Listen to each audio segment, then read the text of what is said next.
Okay, hello. We're going to look at the three stages of gang stalking that a target goes through. And this is over a length and period of time. But in actuality, you can break these three stages down into the daily occurrences that a target goes through as well. So number one is the confusion stage. Often an individual will just wake up one day and go out into the world and they will say, people are acting really weird. People are treating me differently. I'm noticing, it seems like I'm being followed. People are just acting, rude. There's something going on. And they realize that the way they were living before, that's over with. Something has taken its place. And oftentimes people will believe, hey, there's some sort of plot out against me. And they will often be told they're delusional. So when they first start getting gang stalked, if they go and tell a friend, or they tell a family member, or they tell a coworker or a peer, a stranger in the street, a neighbor, whoever, that this is happening, even if those individuals are some way connected to it, they will still tell them, hey, you're delusional. What you're saying doesn't sound real. It sounds like paranoia. You're not making much sense. You're confused.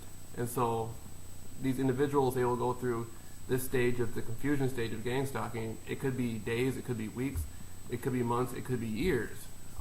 Many years ago, I can imagine that somebody would be in the confusion stage for like 2-3 years, even before the era of the internet.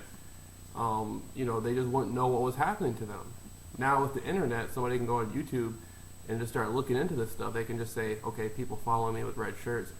They can go on there and say group stalking, yada yada yada. I'm being followed, I'm being stalked. And YouTube videos will pop up with multiple individuals from around the world expressing that they're experiencing the same stuff. So they'll ultimately come across gang stalking, community stalking, group stalking, and they will still to some degree be in the confusion stage. A lot of people will become isolated. They won't want to go outside of their house much. A lot of them will lose their job. Some of them will even lose like their spouse. Their relationship with just the world around them will appear to like crumble, deteriorate. And that's part of the goal of gang stalking, is to get the individual, out of pocket, so to speak. Knock them off their square, get them out of the center of their mind so they can function in the social world as they once did before. A lot of people during the confusion stage will actually go out and harm somebody. They may go get a weapon and harm somebody out of confusion of what's happening. They could have like a temporary psychotic breakdown. That happens from time to time with people getting gang stalked. Another thing people might do, they might go out and hurt themselves. Somebody may go commit suicide or just end up doing something, crazy and end up in a psychiatric ward, end up getting in trouble in various ways. You never know how somebody's going to react to this stuff. So once the confusion stage has been going on for a while and the person discovers that they're being gang stalked, they then move on to make sense out of their environment. So they see people with red shirts following them. They may come to a conclusion that, hey, this is color coding. The cars with the brights, that's brightening. Today I've seen street theater. And so they're putting things in a proper perspective. The distraction stage begins to emerge, where key individuals that person knows may gang stalk them, be asked to follow them, throughout the day. People like, for instance, if it's a man, his wife may start doing stuff, his boss, coworkers, peers. So the distraction stage is there to make up for what the confusion stage couldn't do. This individual made it past the confusion stage. They beat the confusion stage of gang stalking. Right? Now the distraction stage is there. And so it's more bent on emotions. How can they deeply disturb an individual emotionally from within themselves? So they use things that the person is inherently more attached to. This can be people or it can be concepts. If a man is an engineer and he gets gang stalked and he gets to the confusion stage, he may then start getting gang stalked by the people around them, by the people around him. And they could do things like they could wear coats that are reflective of the concept of engineering. It can be work coats. So he knows himself somehow being followed by people doing assignments that are wearing coats that say engineering on it or engineering company. So everywhere he goes, no longer is he just being gang stalked. Now they've attached his profession to the gang stalking theme and tactics. So he spent 20 years being an engineer. Now he's getting gang stalked, and he's getting gang stalked by people reflecting his life back to him, engineering. They may have people who worked with him at his company doing gang stalking assignments, or people who look like those people. See, that's going to bring more of an emotional distraction to the person. He may have gotten an argument with such and such person. They will actually get people who look like this individual or the individual themselves to be a part of the gang stalking. So now the emotional disturbance is getting great. So it's not just gang stalking, now they're emotionally trying to disturb this individual. And that's a lot of times what's happening when people are going through gang stalking and they're saying, oh my God, this is so bad, this stuff is destroying my life, yada, yada, yada. It's not just the normal day-to-day group stalking. It's centered on a deep psychological attack on the individual. The sensitization theme comes, that's just one example. There's multiple things that can happen during the confusion and distraction stage, but these are just short examples I'm giving. The sensitization stage comes into place after the distraction stage. So the individual went through the confusion stage, and they were hoping to get the individual sensitized to that. If the individual made it past that and got to the distraction stage, they figured out they were being gang stalked, yada, yada, yada. They're starting to make sense out of their reality, explain to people what's going on. They're going to constantly change the themes to mess with the person psychologically, but at the same time, they want to sensitize the individual to what's going on. So every single day they go out in their environment, from time to time, they can just have somebody pop up and walk past the person doing a theme reflective of, as we said, like an engineering jacket, an engineering coat. So the person will see that, and everything that happened before that moment will come back up psychologically within an individual. So let me try to make more sense. If somebody's being gang stalked for 2 years, and everywhere they went they were being gang stalked, and they went through all these horrible experiences being gang stalked, they can be out having their day, walking around, doing what they need to do, and the gang stalking assignments will have somebody walk by, again, like we use the analogy of the engineering jacket, and the person will see that, and that'll make the person think of all the other gang stalking that happened before that. That's how sensitization works. They want you to get used to being gang stalked so they can bring these little things back up against you, and you see it, you're like, oh man, I was just having a good day, I'm being gang stalked, now they're bringing the stuff back. And they want to hit on key aspects of the person's psychological, their psychological profile, like their mind, who they are, their essence, their spirituality.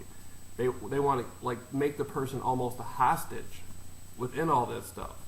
Use this stuff to make the person like a hostage of group stalking. They want to have real estate in the person's mind. And so that's what sensitization is all about.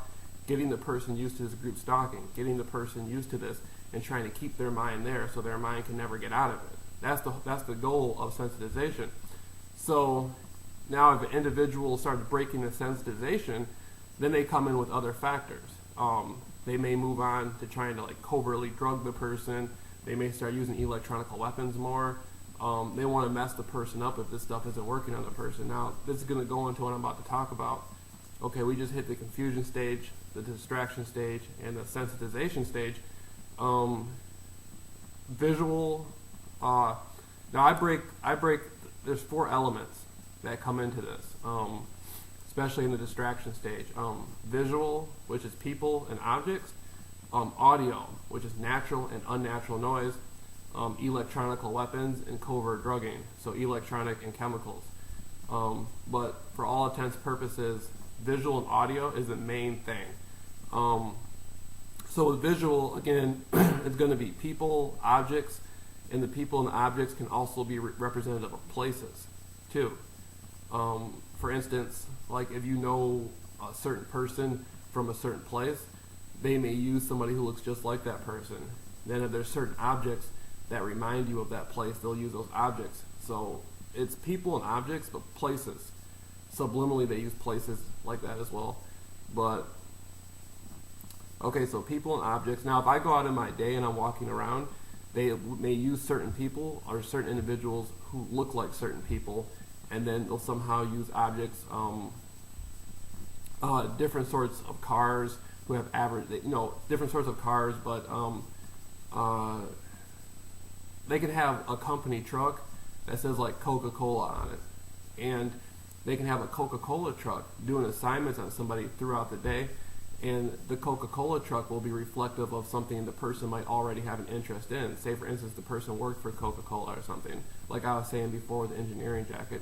So then they may mix that together and have a certain type of person driving the Coca-Cola truck. So say I got an argument with somebody, or I used to be seeing somebody, or something to that effect. They may have somebody who looks like that driving the Coca-Cola truck. So they just mixed, this object, this Coca-Cola truck, which inherently should have no meaning at all. So what? It's a Coca-Cola truck, big deal, but there's something psychological behind it.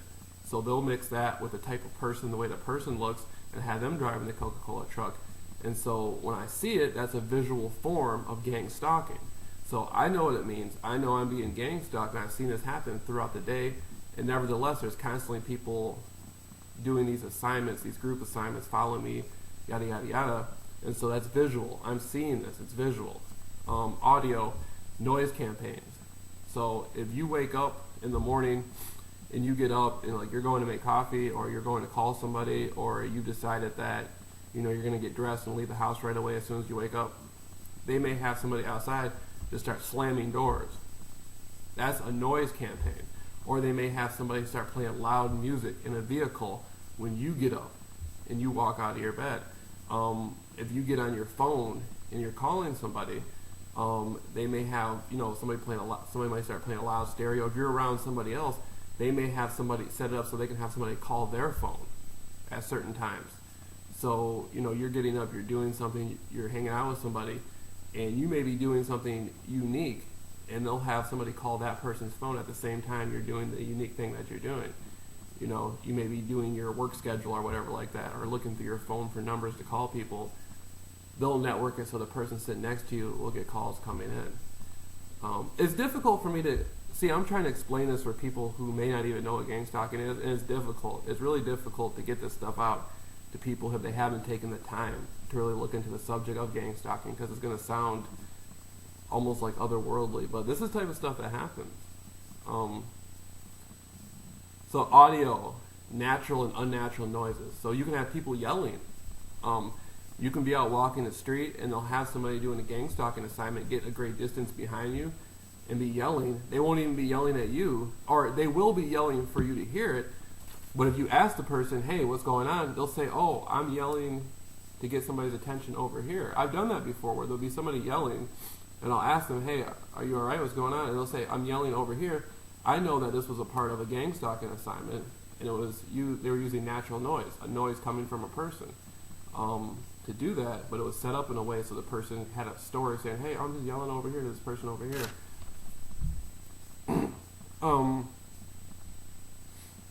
There was a news clip on television of a family who was living at a house, and people kept riding by their house, honking the horn, honking the horn, honking the horn.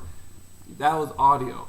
That was a form of a noise campaign, but it was not natural noise. These weren't individuals walking up to their house yelling. It was unnatural noise, synthetic noise, the car horn. And so these people were so used to that, and they got sensitized to that, and it became a big thing where it ended up on the news, and the people were saying, hey, we live in this town, and these people wanted us, we were buying a house. Next thing you know, we were getting gang stalked because we wouldn't take our bid off the market, yada, yada, yada. And so that was a form of audio. So you have visual, people with red shirts, people driving certain cars that mean something instinctively to me, something I'm closely connected to. They're trying to use the psychological makeup of myself and use that to distract me further. So it's subliminal. It's obvious stuff. People with red shirts is obvious.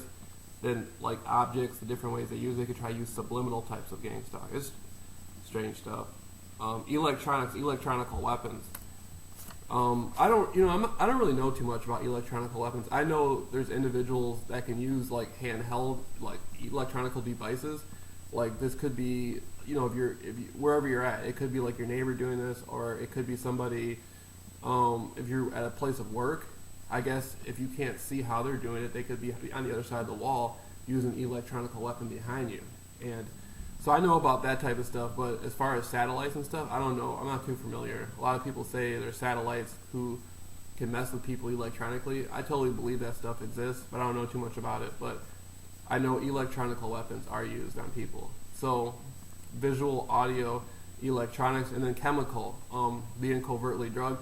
Now that is something I've had experience with, eating at several different restaurants, and I went through covert drugging where I'd actually go into the restaurant. Sometimes I'd tell the people what was going on. I would end up getting drugged, and then while I was drugged, the people working there would be doing gang stalking assignments on me while I was even drugged. And so chemical, visual, audio, electronics, chemical. And again, I think a lot of this, when people are being drugged and electronic weapons are used, I think that's sort of trying to reinforce the other aspects of gang stalking.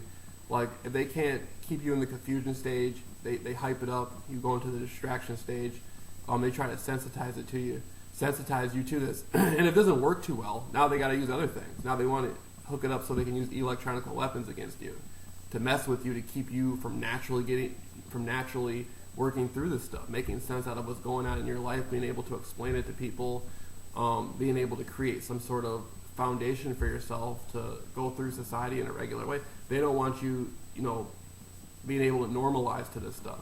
They want to keep you off your center and keep you basically messed up in your mind. And so that's when the electronic weapons come in, I think. And the covert drugging.